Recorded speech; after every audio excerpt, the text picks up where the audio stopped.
Now, as far as this particular Goo from the Q recipe, the same amount of garlic is the same amount of ginger that you're going to be using. So you could cut yourself off a tiny little piece. If you're a little over, a little under, that's not the end of the world.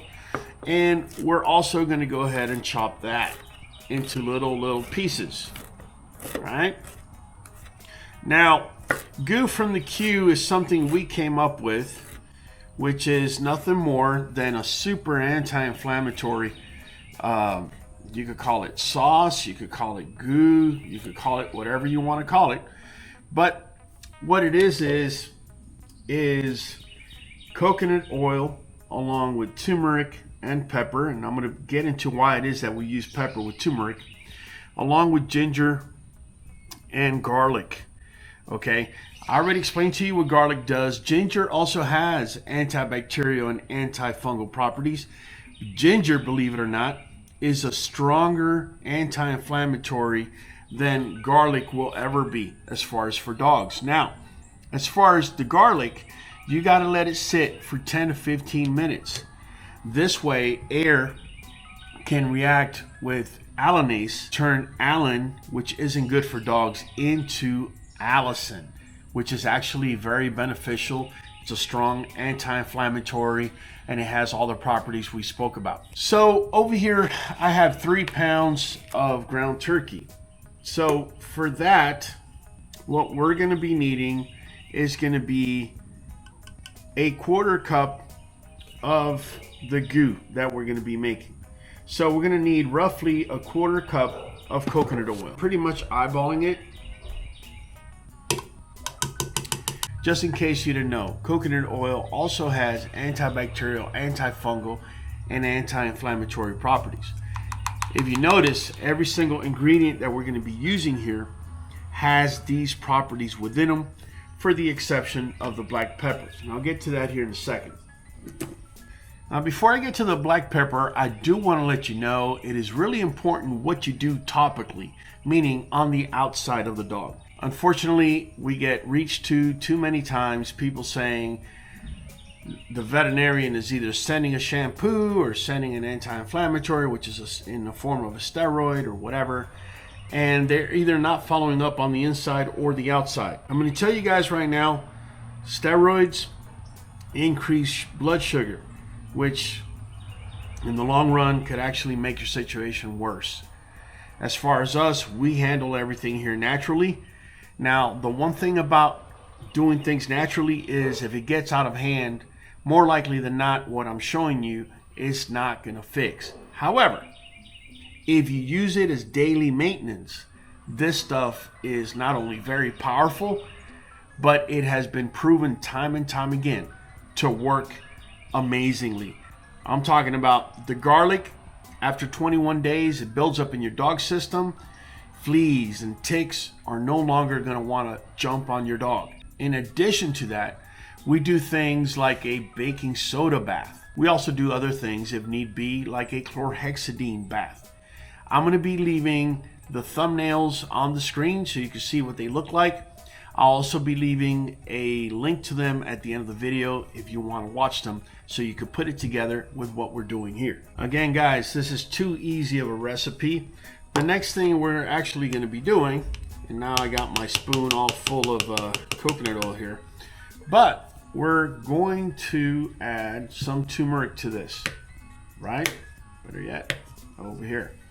So the thing about turmeric is, you guessed it, an antiviral, antibacterial, antifungal. By the way, this is a tablespoon's worth, right? We're going to drop that in there.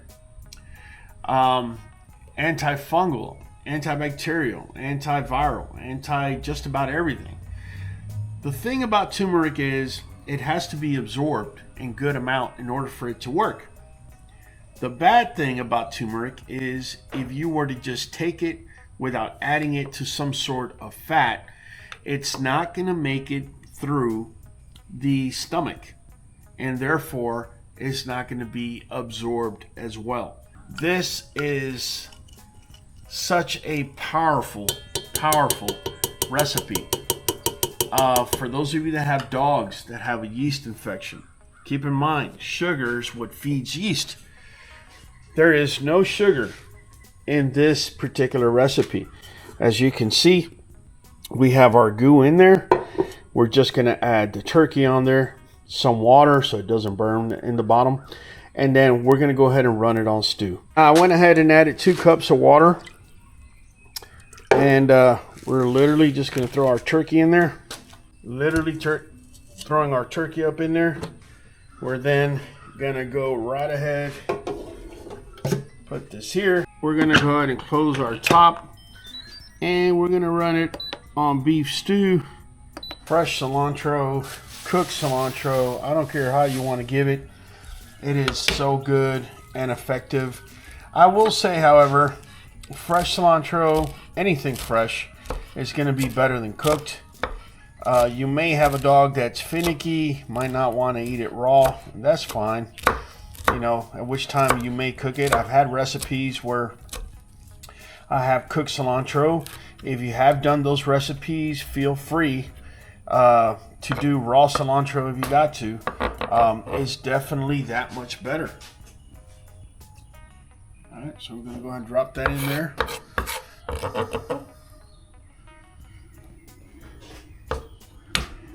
Yeah, stuff is looking real good, smelling real good too. I do have some steamed broccoli that we have here. I went ahead and steamed it on another pot I had, and I'm just going to chop it into little bits. Doesn't have to be all tiny, kind of like the garlic or even the ginger, nice and minced, unless you got a picky eater, at which time then I could understand, right? This right here is probably more than enough. 3 large florets. I don't want to give them that much more, only because I don't want to have an upset stomach. We're going to be feeding my pregnant females, so having an upset stomach is definitely not going to be in the equation here with us today. So I'll just keep it at 3 florets for both of them. We're going to go ahead and drop it up in here, and y'all can take a look. Yeah, it's looking real good. So now we're going to go ahead and mix that. So yeah, we're going to go ahead and mix it, and then we're going to let it sit. We're going to let it cool off, right? We're going to let it get nice and cool, and the reason for that is because we're going to be adding that non-dairy probiotic yogurt. An hour has passed. It is real soupy, and I'm okay with it being soupy. It's up to you how much water you want to use with it. Again, this is for my pregnant females. I have no problems with them taking in a lot of water. In fact, I prefer it that way. As far as us, we want the water there. Okay. My girl's already here rounding it up. Now, the main reason you want this to be cool when you're serving is because this is the last thing we're going to be hitting it with, and it's going to be our dairy-free coconut-based yogurt. I was telling you guys earlier, the reason we use this is because dairy does have lactose, which is a sugar that actually feeds the yeast. This doesn't have lactose, but does have probiotics. And probiotics fights the yeast. Now, we're not done yet. We're going to be giving our Nuvet NuJoint DS. This is a multivitamin. It also brings minerals that your dog is going to need, okay, along with the vitamins. And in addition, we got NuJoint DS, which is weight-based, and it's going to bring glucosamine, conjoint MSM, vitamin C, and it's an anti-inflammatory on top of everything. So not only does it work for joints, but it's also anti-inflammatory to work against yeast. We're going to go ahead and get 1 wafer each of the Nuvet, and we have 2 female dogs that are between 50 and 100 pounds, so they're going to be taking 3 wafers each. So that's exactly what we're going to do. We got 1, 2, 3 there. We have 1, 2, 3 there.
And there you have it, guys. Pretty much ate everything.